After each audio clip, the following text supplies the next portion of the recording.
Baik, hari ini saya akan memberikan materi mata kuliah perencanaan tata ruang dan lingkungan.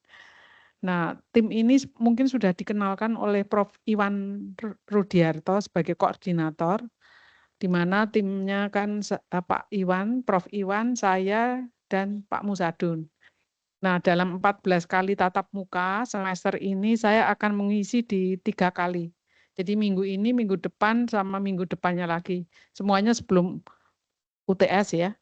Baik, tapi sebelum itu saya ingin berkenalan satu dulu sambil menunggu Pak Hasto ya. Nah, Pak Hasto itu kalau dari saya bisa di sini tak kendalikan. Oh gitu. Biasanya ngekliknya enak nang kene. Oh gitu ya. Oh, nganggo PowerPoint. Ya wes.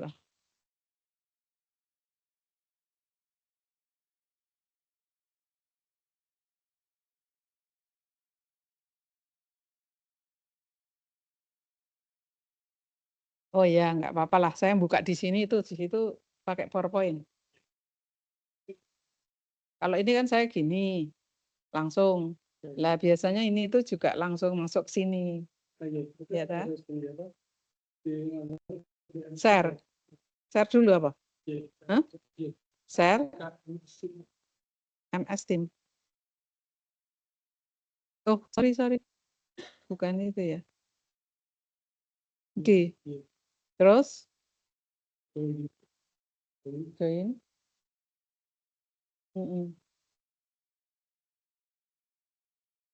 Join dulu, terus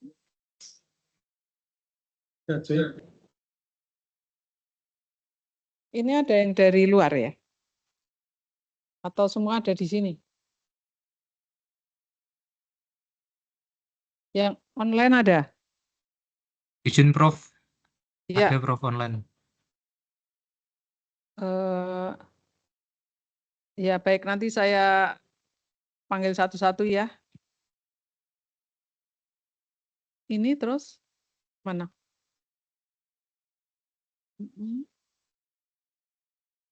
Terus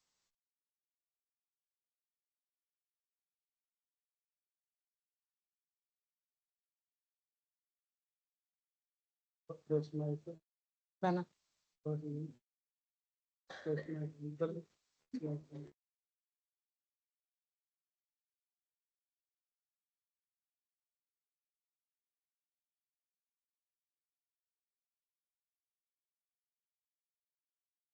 Oh.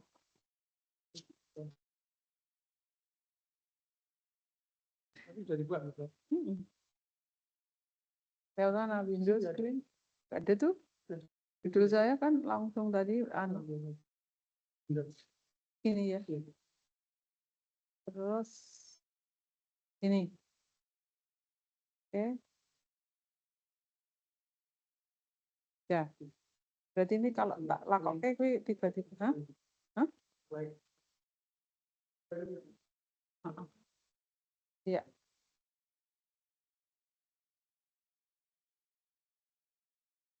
Ya, baik. Terima kasih, Pak. Saya dari sini aja tuh. Makasih Pak Asto. Ya, baik. Saya akan mulai. Jadi di sini akan saya panggil satu-satu ya untuk berkenalan. Mas Reza Aulia Prastiwi. Oh, tak kira Reza ini. Nah, saya pengen tahu background S1 Anda untuk supaya apa? Oh, oceanografi. Kemudian sekarang bekerja di Oh ya, masih fresh from the oven ya. Baik. Kemudian berikutnya Muhammad Lutfi Masud. Enggak ada ya. Kemudian Cornelia Novita. Panggilannya Cornelia ya. S1-nya apa, Mbak? Teologi. Oh, teologi. Bekerja di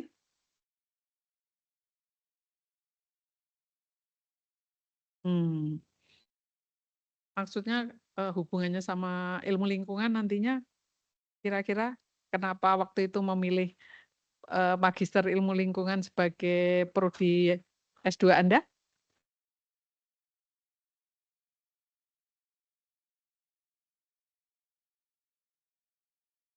Jadi lingkungan mau dikaitkan sama teologi gitu ya nantinya.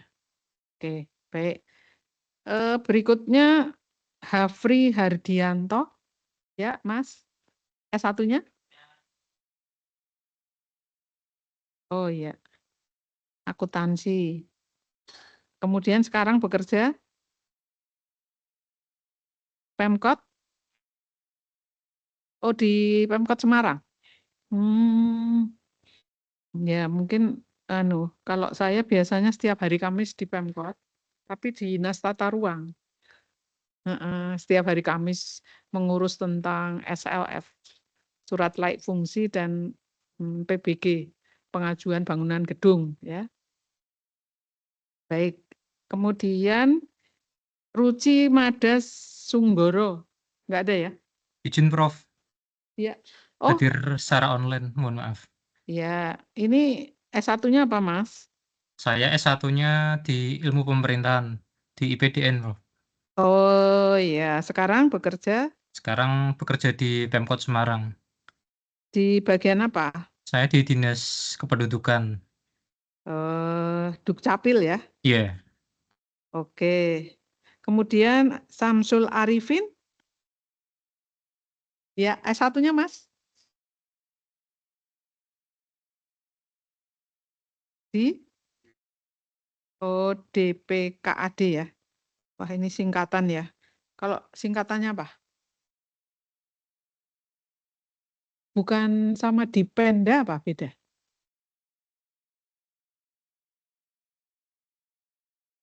Oh Bapenda ya.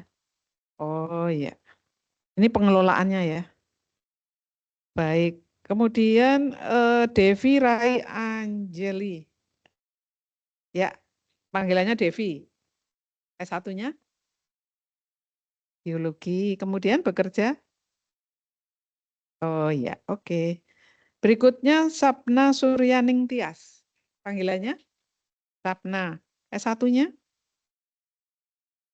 ilmu kelautan. Oh iya. Bekerja? Oke. Tadi yang di online tadi Mas apa? Ruci ya. Baik. Berikutnya Luhung Bagas Pangaran. Enggak ada ya? Mungkin ini 3 orang yang perbaikan, jadi saya nggak tahu apakah nanti akan gabung atau tidak, nanti mungkin ya. Baik. Jadi ini kalau saya lihat manggilnya Mbak Mas ya. Ya karena mungkin terpautnya banyak, jadi saya itu kebetulan sehari-hari, sekarang saya memperkenalkan, sehari-hari saya bertugas di Departemen Perencanaan Wilayah dan Kota, sama dengan Pak Musa, Prof. Iwan, dan saya sudah purna tahun lalu, karena usia saya sudah 70, ya, jadi sebagai guru besar 70, sudah harus pensiun. Kalau enggak guru besar kan 65. Tahun lalu saya 70 dan karena memang dari dulu saya selain di planologi, istilahnya kan planologi ya kalau PWK. Saya sudah mengajar di Magister Ilmu Lingkungan. Nah, kemarin setelah saya purna tugas saya ditawari, oke lah karena Pak Mariono itu juga dari PWK. Akhirnya saya bolehlah tapi tidak banyak. Dulu sebelum saya purna, saya memegang koordinator mata kuliah ini. Kemudian anggotanya Pak Iwan dan Pak Yusron. Nah, sekarang karena saya sudah purna, saya menjadi anggota. Baik, jadi sehari-hari saya masih mengajar karena di Undip itu kalau guru besar diminta, kalau masih mau dan sehat itu meneruskan mengajar di S1, S2, dan S3 Planologi Undip. Dan salah satunya di S2 Magister Ilmu Lingkungan. Ya, senang sekali bertemu dengan kalian semua. Ya, saya berharap mudah-mudahan di magister ini sesuai dengan harapan Anda dan Anda bisa menyelesaikan tepat waktu dengan nilai yang baik semuanya. kembali pada mata kuliah ini, kalau dilihat dari namanya, maka sebetulnya clue-nya di situ itu apa?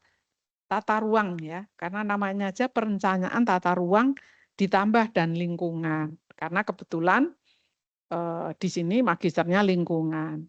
Oleh sebab itu di pertemuan pertama, kebetulan di sini tidak ada yang background-nya itu PWK, planologi sendiri. Saya sedikit banyak akan menjelaskan, kalau beberapa yang sudah tahu, nggak apa-apa, yaitu tentang bagaimana perencanaan tata ruang yang ada di pembangunan kota-kota atau wilayah ya. Mungkin Pak Musa lebih banyak ke wilayah dan saya ke kota, karena sebetulnya perencanaan wilayah dan kota itu beda ya. Kalau kota itu kan wilayahnya terbatas, administrasi, apakah dia kota kabupaten, apa kota administrasi. Yang kita tahu kan kalau kota berarti pemimpinnya wali kota, kalau kabupaten berarti bupati. Tapi kalau wilayah lebih wilayah di luar kota, yaitu meliputi bisa provinsi, bisa beberapa kota-kota yang bergabung, begitu ya. Baik, saya di sini menekankan pada bagaimana sih sebetulnya kenapa kok sebuah kota kembali lagi itu harus direncanakan ya. Dan kenapa namanya tata ruang? Selama ini mungkin kita tahu kalau ruang itu adalah yang dibatasi dinding, lantai, langit-langit. Ya, makanya ruang kelas, ruang kuliah, ruang tidur, ruang makan. Tapi ruang di sini itu bukan ruang physically, tapi ruang spasial. Ya, ruang wilayah spasial. Jadi kalau kita bilang tata ruang Kota Semarang, maka wilayahnya adalah administrasi Kota Semarang, ya, bukan ruang yang saya sebut seperti ruang physically ini ya. Nah, mungkin beberapa yang di pemerintahan kota yang sudah bekerja sudah sering mengenal bahwa tata ruang itu menjadi salah satu yang dipakai sebagai acuan ya kota dan kabupaten kota untuk membangun kotanya ya. Nah, tapi membangun kota itu kan tidak langsung bisa membangun, dia harus punya perencanaan dulu. Setelah perencanaannya disahkan dengan namanya yaitu apa namanya? Terdiri dari jadi sebuah rencana kota itu kalau sudah disetujui dia akan didok, kemudian dibuatlah peraturan undang-undangnya dan itu nanti dipakai oleh bupati atau wali kota untuk menjalankan pembangunan di kotanya. Kalau seperti perencanaan ini biasanya rentangnya tuh 20 tahun ya. Jadi nanti Anda bisa search ya. Sekarang itu Anda beruntung karena semuanya bisa diakses ya. Entah pakai apa namanya? ChatGPT atau kalau yang pakai iPhone itu bisa juga di situ ada apa namanya sekarang? Mau tanya apa aja Anda bisa di situ. Nah,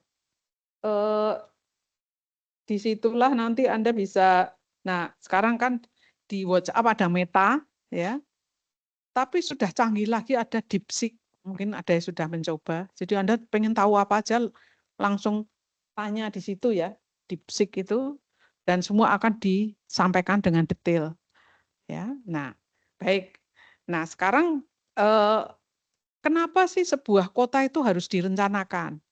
Nah, bagaimana sebuah kota kalau nggak punya perencanaannya, mau membangun ke depannya? Maka rencana kota itu yang 20 tahun, kebetulan kota Semarang itu rencana tata ruang wilayah namanya RT/RW itu disusun di situ tahun 2021 sampai tahun 2011 sampai 2031.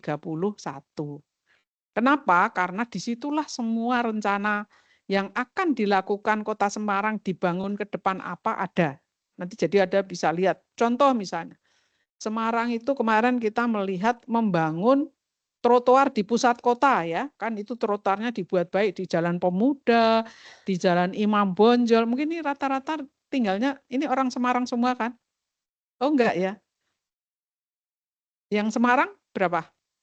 Oh 1, 2 ya.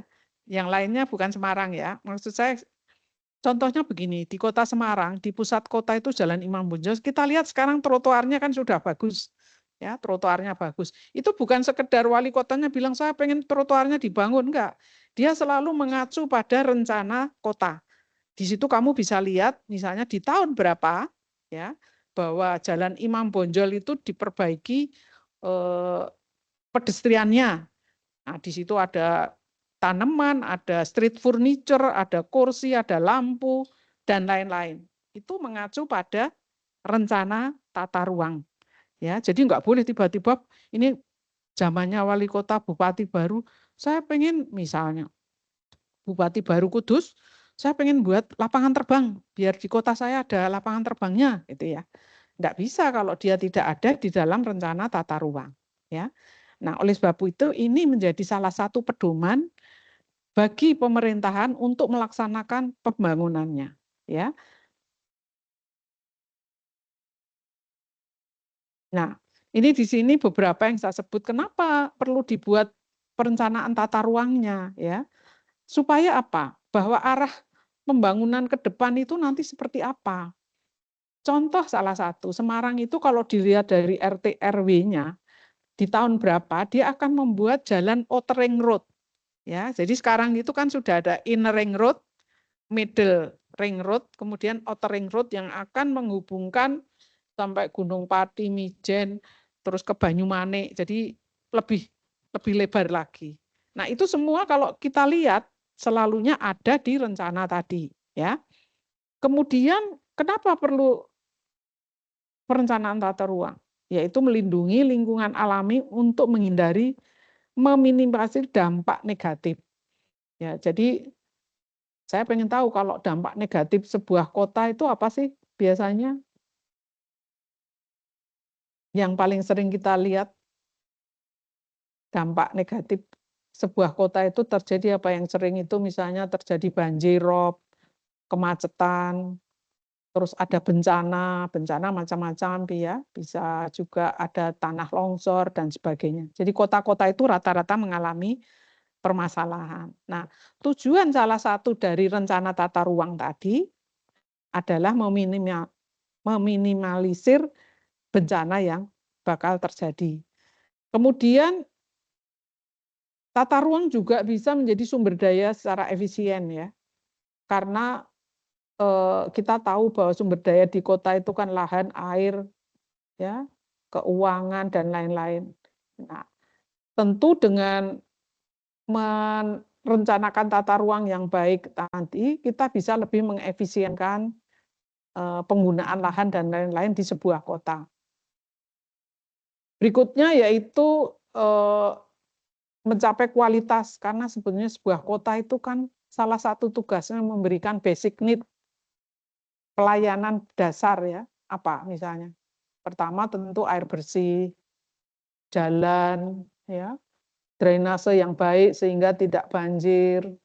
Kemudian juga lahan yang cukup untuk kebutuhan perumahan ya. Jadi setiap kota itu jarang ya yang event itu krisis tapi tidak ada permintaan perumahan, tidak ada. Karena pada dasarnya kota itu kan mengalami populasi yang terus meningkat ya. Dan populasi yang meningkat salah satu kebutuhannya pasti mereka butuh rumah. Selain tadi basic need itu air bersih, drainase, jalan, saluran apa namanya? Drainase, jaringan listrik, jaringan telepon dan segalanya, ya. Nah, kembali tadi bahwa layanan dasar itu harus dibuat lebih baik lagi. Kemudian juga tata ruang itu juga bisa untuk menjamin bahwa misalnya sebuah kota karena populasinya meningkat, maka dia akan membutuhkan jumlah rumah, unit rumah di sebuah kota. Pertanyaannya, apakah semua orang bisa membangun semaunya? Nggak bisa. Maka di tata ruang itu ada nanti yang namanya land use. Bentuknya itu warna-warni, di mana kawasan industri, di mana kawasan perumahan, di mana kawasan pendidikan, di mana kawasan pemerintahan, itu harus sesuai dengan land use. Jadi nggak boleh tiba-tiba ada investor, dia membeli tanah, akan dibuat industri, padahal itu lahan untuk perumahan. Karena kalau tidak diatur seperti itu, kota bisa semau-maunya ya. Maka nanti di dalam kota itu juga ada zona-zona. Ya. Sebaliknya ada investor mau buat real estate, tapi sebetulnya di situ digunakan sebagai kawasan industri juga tidak bisa. Ya. Kemudian salah satunya itu di dalam tata ruang kita bisa menentukan prioritas apa yang harus dilakukan oleh sebuah kota. Ya. Supaya apa? Pada akhirnya kota itu harus bisa dikelola secara berkelanjutan. Ya. Nah, ini sumbernya South African National Development and Planning Commission. Nah, perencanaan tata ruang ini kalau dilihat sejarahnya sebetulnya sudah banyak ya, bahwa beberapa sumber yang bisa kita lihat, misalnya tata ruang memberikan ekspresi geografis ya untuk kebijakan ekonomi, sosial, fisik ya. Kemudian perencanaan tata ruang ini merupakan ilmu yang ilmiah karena di situ ada teknik-teknik analisis ya. Nggak bisa seorang menentukan wah ini kawasan ini untuk penggunaan lahan perumahan, sementara di situ lahannya itu tanah bergerak misalnya. Itu nggak mungkin. Atau dia memiliki kecuraman yang sangat curam sehingga tidak layak atau tidak aman untuk sebuah perumahan. Jadi ada pertimbangan. Salah satu yang paling sederhana misalnya pada saat menentukan di mana ya letak kawasan industri. Mungkin nggak terbayang misalnya dulu perencana kota Semarang itu kawasan industri ditaruh di Gombel misalnya. Atau Tembalang gitu ya.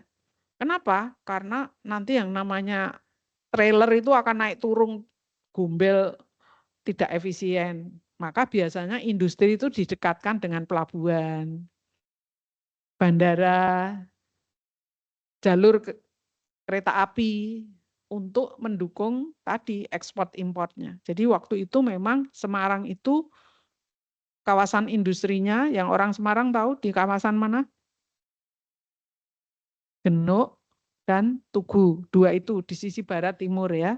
Dan dia berada di jalur Pantura. Supaya bagaimana akses untuk mencapai ke, bayangkan tadi kalau ada dulu mungkin wah industrinya di daerah Tembalang. Nah, mungkin nggak efisien, mahal kosnya, ya kan? Jadi itulah sebetulnya tata ruang itu tetapi juga kemudian tidak ada dasarnya. Jadi ada analisis untuk menentukan, bayangkan waktu itu kalau ditentukan kawasan perumahan ini di daerah X, padahal daerahnya di situ tanahnya bergerak. Sehingga waktu di situ dibangun perumahan, selang berapa tahun terjadilah longsor, retak, ya. Nah, itu pertimbangan-pertimbangannya. Nah, ini mungkin tidak saya bacakan satu-satu. Di sini cuma nanti Anda bisa baca bahwa sebetulnya perencanaan tata ruang itu untuk apa saja sih di dalam sebuah kota ya. Kebijakan pasti, keputusan terkait lokasi, kemudian ada mengalokasikan beragam kegiatan, kemudian juga di situ ada unsur pelibatan masyarakat. Mungkin yang orang Semarang, saya pakai aja contohnya Semarang ya. Dulu sebelum ada perencanaan tata ruang untuk kota baru ya, pernah dengar? Semarang ini ada kota baru, namanya Bukit Semarang Baru, letaknya di Kecamatan Mijen dan Gunung Pati kan. Nah, pada saat itu direncanakan ya rencana tata ruang dulu Mijen Gunung Pati itu kan dulu itu adalah hutan karet zaman Belanda. Tetapi kemudian karena Semarang ini tumbuh terus, pusat kotanya padat terus, maka pemerintah Semarang, wah ini bagaimana ini untuk perkembangannya mana? Kalau semua nanti di pusat kota menjadi padat, macet, dan akhirnya salah satu alternatifnya dipilihlah kawasan Mijen dan Kecamatan Mijen untuk kawasan kota baru. Ya, makanya sekarang kalau nanti Anda sekolah di sini berapa? 1 tahun lebih, silakan kamu lihat bahwa Semarang itu memiliki kota baru di dalam kota atau disebutnya New Town in Town. Kenapa dia disebut kota, sudah kota? Karena sebenarnya dia sudah memenuhi kalau bukunya Doxiadis, teorinya ekistik, sebuah kota itu harus punya 5 elemen. Man, ada orang, society, masyarakat, kemudian shelter, bangunan, tadi saya sebut bangunan industri, perdagangan, jasa, perkantoran, pendidikan, kesehatan, itu shelternya, bangunannya. Kemudian ada man, society, shelter. Ada nature. Nature itu adalah apa? Topografi sebuah kota. Kalian mungkin tahu tidak semua kota punya topografi yang sama. Kebetulan Semarang ini kembali lagi beruntung karena dia ada daerah datar di bawah dan ada daerah hilly atau tinggi, bukit di Semarang Selatan. Nah, tentu tidak semua kota seperti itu. Kita bisa melihat sebuah kota itu dari topografi. Yang terakhir itu yang disebut network. Network itu jaringan, ya. Ya tadi yang saya sebut jaringan jalan, jaringan air bersih, jaringan drainase. Nah, sehingga kembali Kota Baru Semarang itu sudah bisa disebut kota baru karena dia sudah memenuhi elemen ekistik 5 tadi. Tapi nggak bisa kalau misalnya ada pengembang real estate dia bilang ini saya kota baru. Nah, kamu itu padahal cuma bangun rumah. Jadi dia nggak bisa fungsi kotanya. Ya, jadi kamu kalau lihat sekarang berkembang pesat, lihatlah di PSB, di sana itu mulai berkembang ya perumahannya, industrinya, perdagangan jasanya juga sekarang kamu kalau cari apa misalnya Superindo, McD, apa di sana ada semua. Ya, jadi fungsi di luar perumahan, perdagangan jasa, dan bahkan sekarang kampus-kampus itu buka tempat di Bukit di BSB, ada Unika bangun kampus, ada Maritim, nanti ada Udinus dan lain-lain. Jadi sana sudah menjadi sebuah kota, tapi di dalam kota, ya. Suatu saat Anda lihatlah itu, karena sebetulnya kalau saya bilang ya, Semarang itu kalau dibilang kota, itu laboratorium yang menarik, karena dia punya lengkap. Tidak semua kota seperti Semarang. Satu, tidak semua kota kan punya pelabuhan ya. Kudus, Salatiga nggak ada. Semarang sebagai waterfront city atau kota pantai, dia punya pelabuhan. Semarang punya bandara. Semarang punya dilalui jalur kereta api dengan stasiunnya Tawang, Poncol. Semarang punya 2 sungai besar yang menjadi drainase kota, yaitu Banjir Kanal Timur dan Barat. Karena itu diperlukan. Air kotor dari rumah kita itu kalau ditelusuri kan larinya ke sungai Banjir Kanal, kemudian ke laut. Drainase kota itu penting di situ. Kemudian apalagi Semarang punya kota baru. Ya, tidak semua kota punya kota baru. Semarang punya waduk. Waduk Jatibarang dan itu fungsinya macam-macam selain untuk sumber air bersih, juga pengendali banjir, ya, dan juga waduknya untuk industri wisata. Sekali-kali kamu bisa berwisata lah ke Waduk Jatibarang. Di sana ada dekat dengan Gua Kreo, tempat saudara tua kita, ya. Monyet-monyet di sana itu. Semarang ada. Nah, jadi Semarang punya kota lama, ya, yang kebetulan sekarang tetap menjadi sesuatu ikon karena itu tujuan. Dan saya kira kota-kota tua yang lain juga punya kota lama, tapi saya melihat akhir-akhir ini kota lama Semarang ini menjadi salah satu destinasi wisata. Dah bertambah lengkap ya. Kemudian apalagi Semarang punya universitas terbesar negeri Undip ya, karena enggak semua. Dan masih banyak lagi, nanti kalian lihat, itulah yang menjadi Semarang itu secara apa ya, comparative advantage, dia punya keunggulan dibanding kota yang lain. Nah, ini tentu kembali kepada pemerintah di dalam mengelola kotanya. Ya, supaya Semarang ini menjadi, kalau sekarang tagline-nya apa namanya? Semarang hebat ya. Tapi saya nggak tahu nanti kalau ganti apa.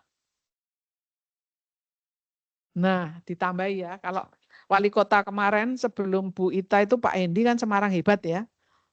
Nah, itu tagline-nya. Nah, ini ke depan biasanya ganti pejabat, ganti tagline ya. Ya ini masih bagus, masih menggunakan keyword-nya Semarang hebat, tapi ditambahi semakin hebat ya. Mudah-mudahan lah.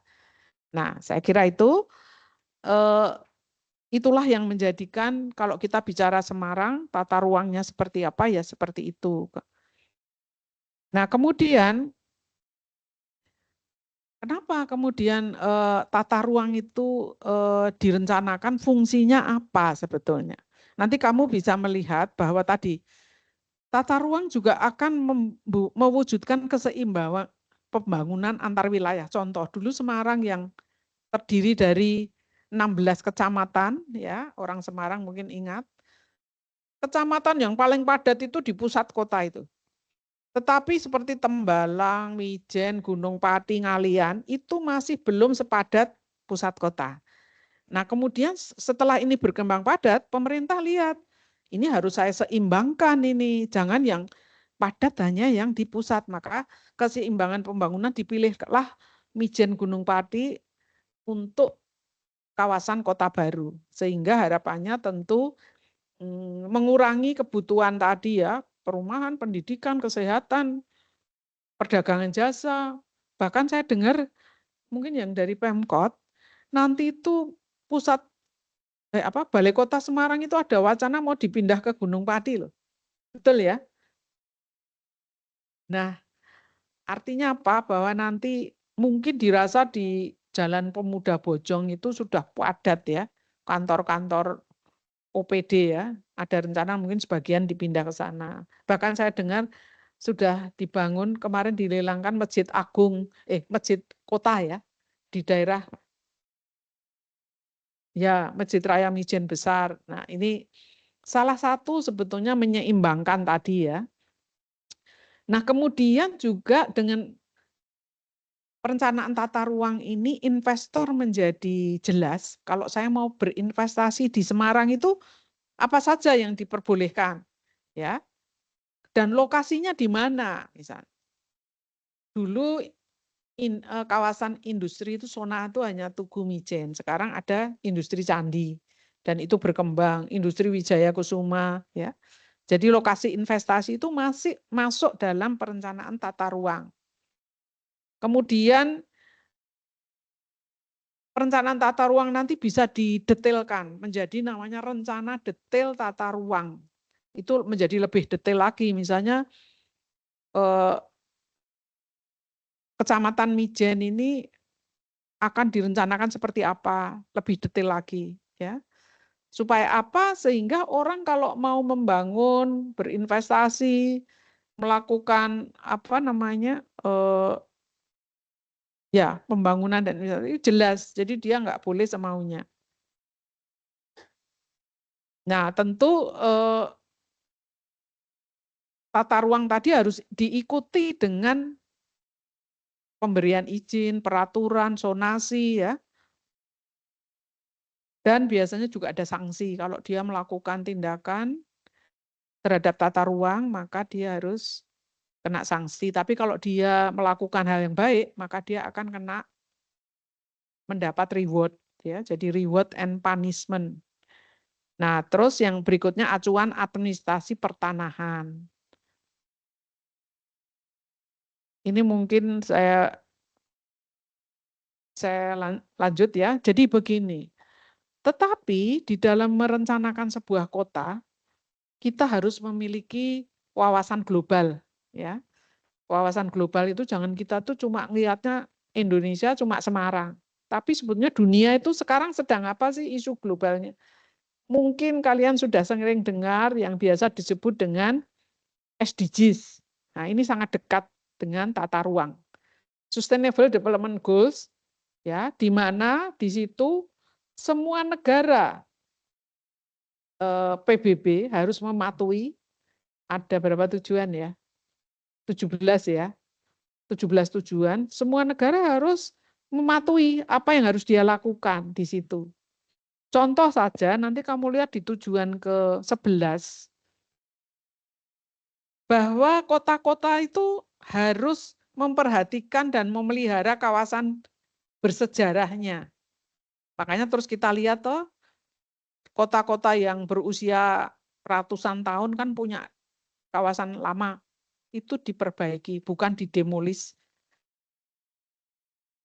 Kota yang berusia panjang itu seperti Semarang itu sekarang usianya sudah 478 ya Mas.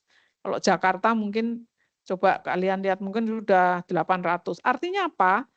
400 tahun lebih yang lalu Semarang ini sudah berdiri. Nah, tentu di situ ada dulu berdirinya nggak di Gombel, nggak candi kan gitu, tapi di daerah dekat pantai. Makanya kita lihat kota lama itu berada di sebelah utara. Kemudian di situ ada kampung-kampung lama, kampung Melayu, dan lain-lain. Nah, itulah salah satu heritage, warisan yang ditinggalkan saat itu. Nah, di dalam SDGs itu harus dipelihara. Maka kalau kamu lihat mulai, coba yang contoh paling bisa dilihat itu Jogja. Jogja itu sekarang dia berusaha untuk mengembalikan, khususnya di sekitar pusat kota kawasan dekat kerajaan di Malioboro ya. Jadi Malioboro itu kan dihilangkan PKL-nya, sekarang semuanya dikembalikan seperti dulu, karena Jogja itu ingin mendapatkan reward sebagai kawasan UNESCO yang diakui, ya. Dan sekarang terus dibangun sehingga sekarang kita bisa lihat di Malioboro, oh di situ ada bangunan lama apa, misalnya kantor gubernur dan lain-lain ya. Jadi itu dikembalikan, kemudian benteng-bentengnya itu juga dikembalikan ya. Jadi ini salah satu amanat dari SDGs, tujuan ke-11. Terus ada lagi, nanti kamu cek. SDGs tujuan ke-11 itu kota-kota dunia yang memiliki kawasan kumuh itu harus diperbaiki. Makanya kita lihat kota-kota kita juga dulu yang namanya program Kotaku, kota tanpa kumuh. Semua kawasan kumuh itu diperbaiki. Nah, itu juga mengikuti amanat SDGs tadi, ya. Nah, kemudian kita juga lihat macam-macam ini isu global yang setiap kota di dunia itu harus seperti itu. Kenapa akhir-akhir ini mungkin waktu Anda masih kecil yang namanya taman kota itu nggak diperhatikan. Tapi sekarang di kota-kota kita lihat banyak taman kan. Semarang aja punya banyak ini. Taman setiap kelurahan atau kecamatan dia punya. Nah, itu dalam rangka amanat SDGs untuk menambah ruang terbuka hijau. Maka di kota-kota kecil pun kalau kalian lihat, mereka menambah RTH-nya. Ya. Nah, saya kira kalau dari lingkungan sudah jelas, RTH itu apa? Karena di balik itu kan untuk menjaga ekologi ya, karena dengan banyak ruang terbuka hijau, tentu iklim di kota itu lebih baik dibanding kalau RTH-nya kecil. Ya, saya selalu mengumamakan RTH itu kalau rumah orang tua kita. Tadinya mungkin orang tua kita beli lahannya 200 meter persegi, rumahnya 100. Tapi kemudian anggotanya bertambah. Wah, ini mau tak lebarkan. Kalau dulu 100 rumah, 100 halaman. Karena bertambah anggotanya, ya udah sekarang 150 atau 180 bangunan, 20-nya ruang terbuka. Tentu beda rasanya pada saat rumah kita itu masih ada ruang terbuka dengan sekarang yang 21. Dari sisi dua, air hujan yang dulu tuh turun, sebagian masuk ke tanah, sebagian run off. Nah, karena semuanya sudah di bangunan, maka semua air hujan run off larinya ke depan rumah. Akibatnya apa? Baru hujan sebentar banjir. Karena apa? Selokan di depan kita itu endapannya sudah separuh sendiri. Hujan baru 5 menit sudah melimpah. Ya, itu nanti bisa dibahas dalam sisi ekologi ya. Nah, selalunya saya mengingatkan bahwa saya kalau kuliah ini selain memberi pemahaman, saya tuh ingin menggugah inspirasi Anda, kira-kira nanti saya tesis saya tuh temanya apa ya? Karena sebetulnya kan kalau melihat kota, kaitannya lingkungan itu banyak hal yang menjadi masalah yang Anda sebagai calon mahasiswa, seorang magister lingkungan, kira-kira nanti tema saya apa ya? Nah, maksud saya di kuliah ini Anda sudah bisa nanti, oh ternyata kalau saya akan membahas tema tentang taman kota misalnya, karena saya cerita tadi tentang taman kota, saya ingin tema saya nanti karena kemacetan, saya pengen tentang transportasi, atau saya pengen tentang air bersih kota dan sebagainya, itu maksud saya. Nah, tapi kembali lagi Anda boleh tanya ya, nggak usah sungkan kalau apa yang Anda tanyakan dalam kuliah saya ini, ya. Nah, kalau Anda lihat di tujuan ke-11 SDGs tadi yang terkait dengan permukiman dan kota ini tujuan ke-11. Apa saja di sana bicara tentang housing. Jadi kan kita masih punya PR di kota-kota besar itu kawasan kumuh, terutama biasanya banyak di mana? Di dekat pantai kan, kalau kita ya, di rumah-rumah nelayan dan sebagainya, atau di pusat kota. Mungkin itu bisa menjadi salah satu tema atau topik riset tesis Anda. Sustainable transport, transport yang berkelanjutan.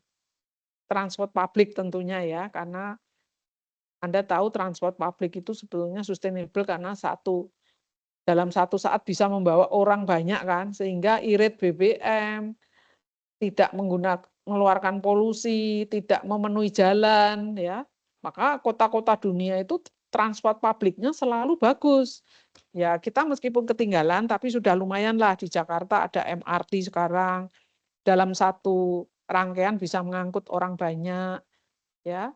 Kemudian juga tidak memenuhi jalan. Mungkin sebagian sekarang kita lihat kalau di lampu merah hijau itu begitu lampunya hijau itu yang namanya sepeda motor kayak laron itu ya. Langsung banyak betapa karena satu orang mengendari satu motor. Tapi di luar negeri yang sudah sustainable transport, dia memilih public transport. Entah itu MRT, LRT, bus, itu mengurangi beban lalu lintas di jalan. Mengurangi polusi. Nah, ini yang disebut sustainable transport.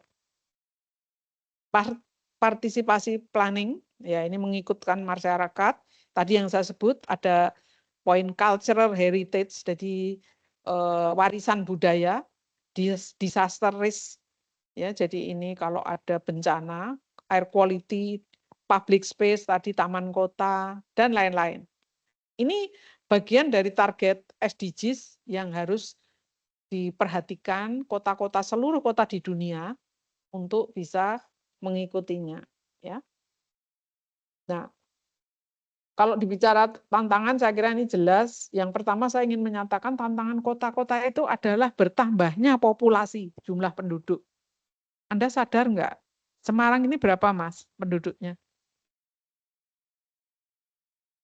Oke, betul. 1,7. Berarti kalau sudah di atas 1 itu masuk kategori kota metropolitan. Semarang itu kota metropolitan.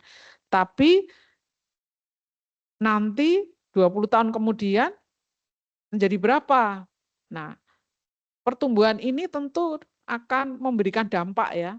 Bisa macet, banjir, kawasan kumuh karena dia tidak memiliki rumah yang formal ya. Nah, ini tantangan semua yang harus dihadapi oleh kota-kota kita, khususnya tentu disesuaikan ya, seperti Jakarta, mungkin tantangannya lain lagi, kota Jogja, Semarang. Kalau Semarang itu ya tadi ya Mas, kumuh masih ya, kemacetan masih, banjir ya, ini PR-nya Ibu Wali Kota baru ini kalau hujan terus banjir, Semarang itu sama rob ya. Ini tantangannya sehingga yang namanya cita-cita sustainable development, mungkin kamu semua sudah tahu ya, pembangunan berkelanjutan ini seharusnya kan semua kota boleh membangun, tapi dia harus sustainable. Maka salah satu statementnya tuh membangun sekarang tapi jangan merugikan generasi yang akan datang. Ya. Jadi anak cucu kita itu juga harus diperhatikan, jangan kita habiskan semua lahan, ya. Sementara kita tidak memperhatikan generasi yang akan datang. Ya. Jadi konsep sustainable development ini yang masih perlu. Nah, sustainable development itu apa tadi? Sustainable transport, sustainable housing, sustainable open space, itu menjadi tantangan. Ya. Nah, kemudian tadi saya sudah bilang sebetulnya di dunia itu ada persoalan yaitu climate change. Ya, ini juga kota-kota menjadi rentan. Makanya kadang ini bulan Maret ya, tapi Semarang masih hujan. Padahal biar kalau bahasa Indonesia tuh kalau Maret itu udahnya arang banget. Kalau yang pakai RR ya, Desember, November itu hujan, musimnya sumber, jadi sumber air. Nah, perbedaan climate change itu mempengaruhi, jadi kota-kota itu mengalami bisa tadi banjir, rob dan lain-lain. Kemudian ini urbanisasi juga masih cukup tinggi ya di kita. Jadi banyak orang yang berurbanisasi ke kota-kota besar. Ya contoh aja saya bilang kalau mahasiswa habis wisuda itu rata-rata kan kalau ditanya pengen kerjanya ke Jakarta. Nah, bayangkan kalau sekian ribu mahasiswa semua pengennya ke Jakarta. Berarti Jakarta tuh Anda tahu berapa penduduknya? Hitung-hitungannya tuh sekitar sekarang hampir 11 juta loh. Tadi udah bayangkan Semarang yang ini wae 1,7. Jakarta 10 juta. Masalahnya bukan apa-apa, 10 juta itu dia akan air bersihnya dari mana? Transportasinya bagaimana yang bisa mewadahi 10 juta manusia? Drainase kota salurannya, persampahan kotanya juga harus diperhatikan. Jadi itu menjadi PR dari urbanisasi itu kota-kota yang mengalami persoalan dengan urbanisasi. Ya. Nah, kemudian perubahan iklim tadi yang kita lihat sering kita melihat banjir ya, mitigasi bencana. Dan kita juga lihat isu penting itu Indonesia masuk dalam ring of fire, jadi daerah yang sering gempa bumi, meskipun tidak seperti Jepang ya, jadi masih ada tempat-tempat yang harus diperhatikan karena terjadi gempa bumi. Nah, kemudian ini saya ambil aja, kalau di Jawa Tengah itu apa sih persoalan tata ruangnya? Masih ada perumahan kumuh, kualitas SDM, kesehatan, kemudian kekeringan, banjir, kemudian juga ada infrastruktur yang terbatas, kemudian juga masalah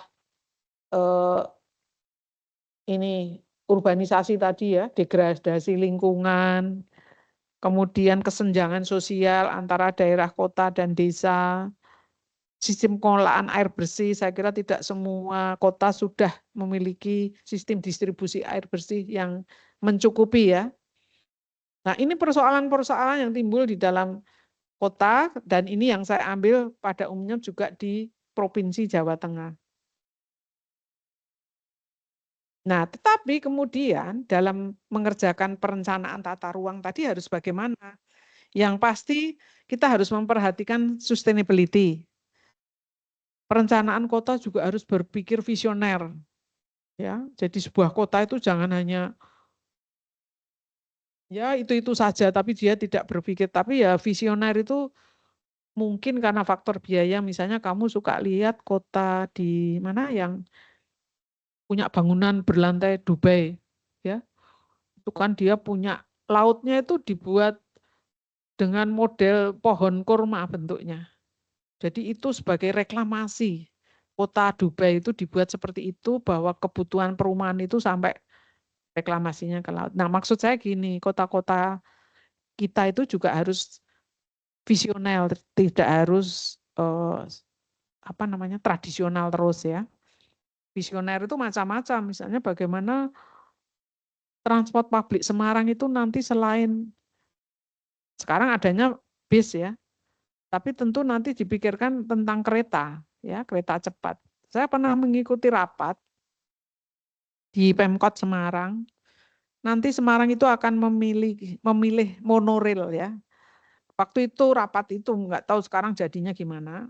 Yang pertama akan dimulai dari Bandara Ayani ke Tugu Muda. Ya. Nah, tentu itu juga hal-hal yang visioner.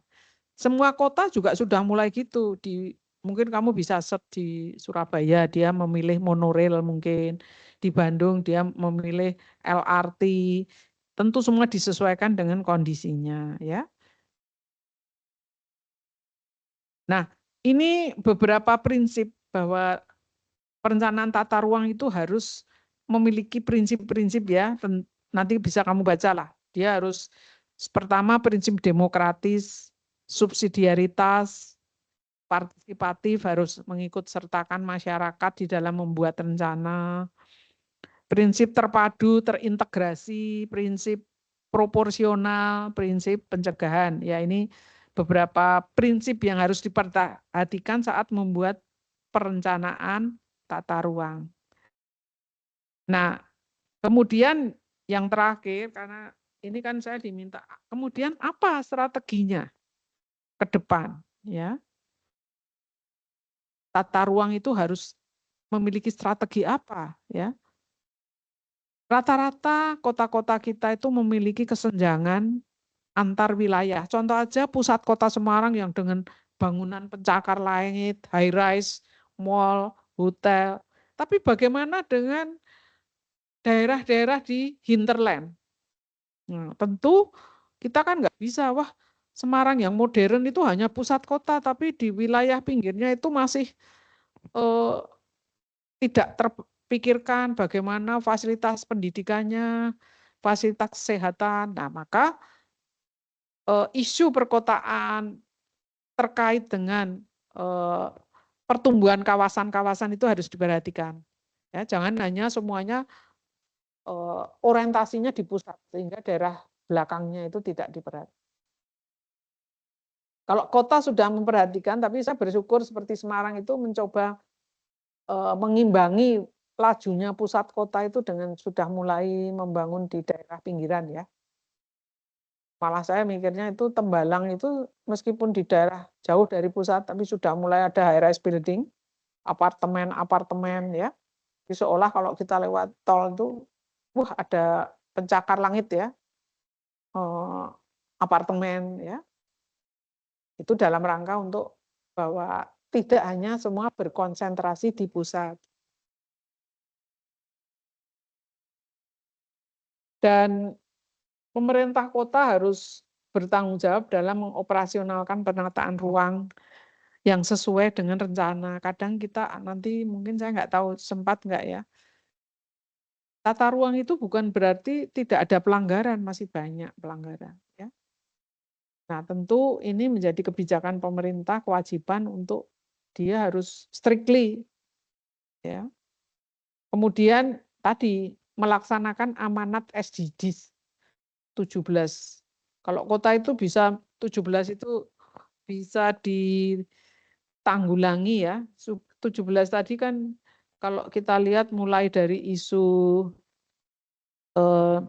tentang kelaparan ya, no hunger, isu kemiskinan, bagaimana kota dan seterusnya sampai yang ke-17.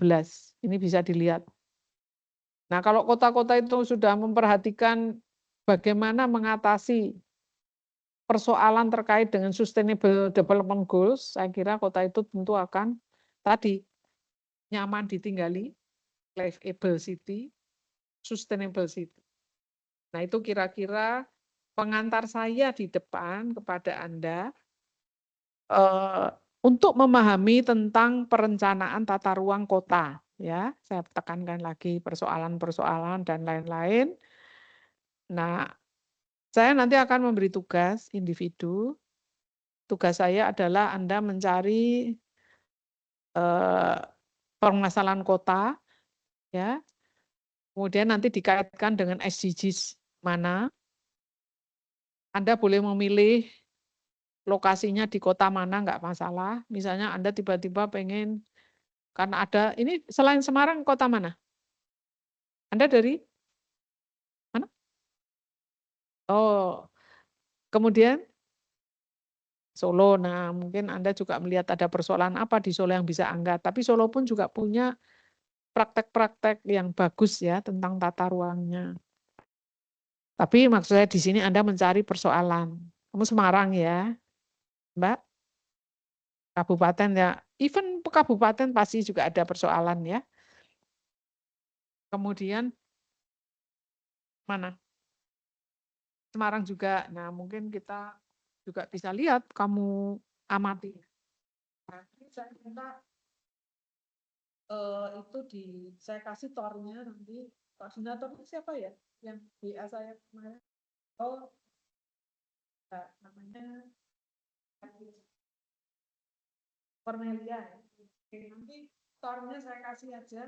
Saya kasih waktu ini 1 bulan lebih. Karena Anda ingin mengangkat tentang masalah Kali Jogja, silahkan. Ini nggak perlu survei, tapi Anda ambil dari data sekunder. Anda download, kemudian Anda cari persoalan yang ada di kota itu, kemudian Anda berusaha memberikan solusi apa terkait tata ruang. Baik, hari ini itu yang saya berikan. Mungkin ada yang ingin ditanyakan, baik yang di sini online tentang, jadi hari ini saya memberikan sedikit ya pemahaman tentang perencanaan tata ruang, khususnya adalah kota, persoalan yang terjadi, kenapa tata dan sebagainya. Dikaitkan dengan SDGs, sehingga harapan saya Anda yang pertama ini sudah memahami. Nanti di minggu berikutnya saya akan melihat parameter atau indikator untuk perencanaan tata ruang. Dan nanti yang ketiga mungkin strategi lah. Apa? Baik, saya kira ada pertanyaan.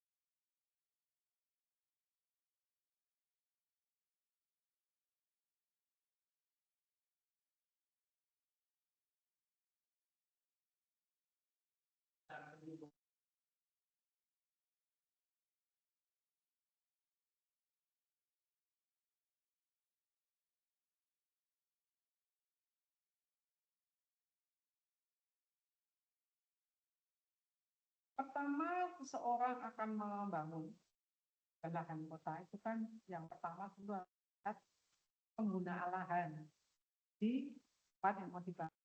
Dia harus lihat ada peta tata guna lahan kan yang warna-warni itu.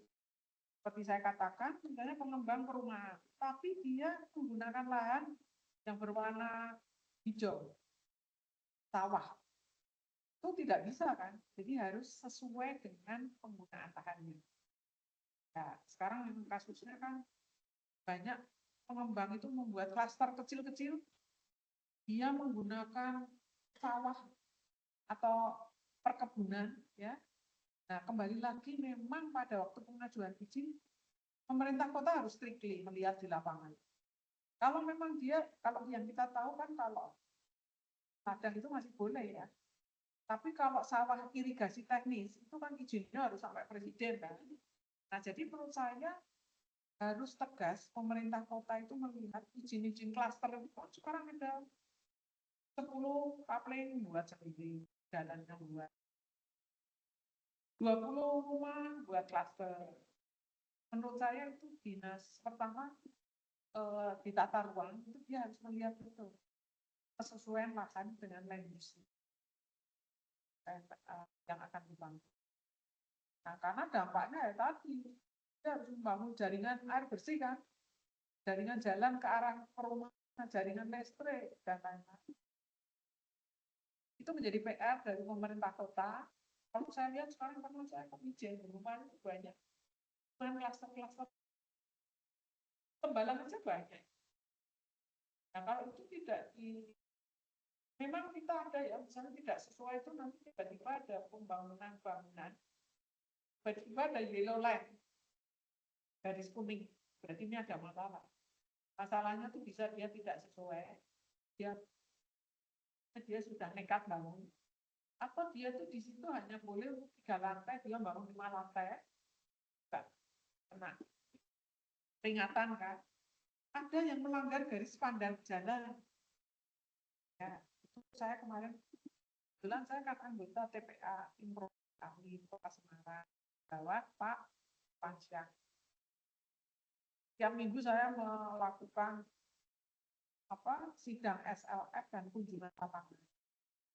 Nah, untuk bangunan yang misalnya contoh ya, saya nggak usah bilang lah, ada sebuah hotel di atas, dia tuh melanggar GSB, tapi dia sudah 5 lantai bangunnya.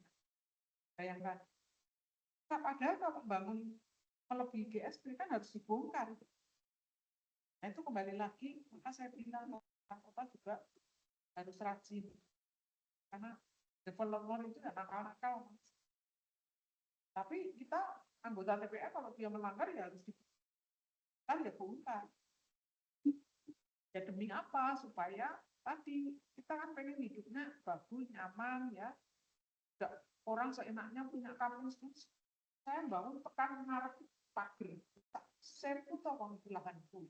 Ada aturan building codes itu bahwa rumah itu harus ada garis pandang jalan, ketinggiannya, koefisien dasar bangunan, RTH. Nah ini sebetulnya yang kita. Makanya kita kalau seperti TPA itu harus strictly. Yang menentukan itu ya Mas. Ya mudah-mudahan Semarang masih bagus karena sebenarnya banyak kalau melanggar tata ruang tadi. Tapi dampaknya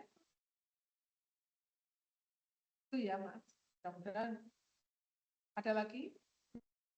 Kalau tidak ada, ya hari ini saya sudahi dulu ya. Nanti tor saya kirim ke Mbak Cornelia. Dan di situ sudah ada misalnya. Terus saya kasih teman-teman. Kamu juga harus melihat NUA. NUA itu agenda. Itu juga programnya UN Habitat, United Nations Habitat PBB. Kota-kota dunia itu harus memperhatikan apa gitu. Itu ya. Baik, kalau nggak ada ini kebetulan baterai saya juga sudah low bed ya. Saya sudahi ya. Nanti ada semua di sini.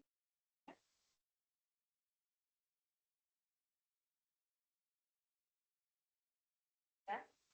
Jadi saya akhiri, mudah-mudahan ada manfaatnya. Kalau ada yang ingin tanya boleh WA, boleh email ke saya.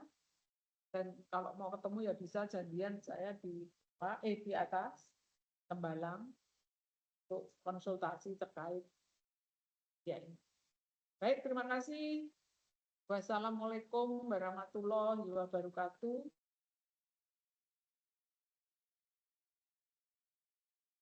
Ya, sama-sama. Mudah-mudahan bisa menginspirasi untuk tugas